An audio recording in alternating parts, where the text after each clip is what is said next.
দ্বিতীয়বার আল্লাহু আকবার বলে হাত ছেড়ে দিবেন, তৃতীয়বার আল্লাহু আকবার বলে হাত ছেড়ে দিবেন, চতুর্থ তাকবীর আল্লাহু আকবার বলে রুকুতে যাবেন। হয়েছে?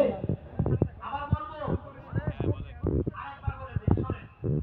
নাওয়াইতু আন উসাল্লিয়া লিল্লাহি তাআলা রাকাআতাই সালাতি ঈদুল ফিতরি মা'a সিত্তাতি তাকবীরাতি ওয়াজিবুল্লাহি তাআলা ইক্তাদাইতু বিহাযাল ইমাম মুতাওয়াজ্জিহান ইলা জিহাতিল কা'বাতিশ শরীফাতি আল্লাহু আকবার বলে নিয়ত বাঁধেন। নিয়ত বেঁধে সানা পড়বেন। এরপরে আল্লাহু আকবার বলে হাত ছেড়ে দিবেন, দ্বিতীয়বার আল্লাহু আকবার বলে হাত ছেড়ে দিবেন, তৃতীয়বার আল্লাহু আকবার বলে হাত বাঁধবেন। কিরাত রুকু সিজদা শেষ করার পরে দ্বিতীয় রাকাতে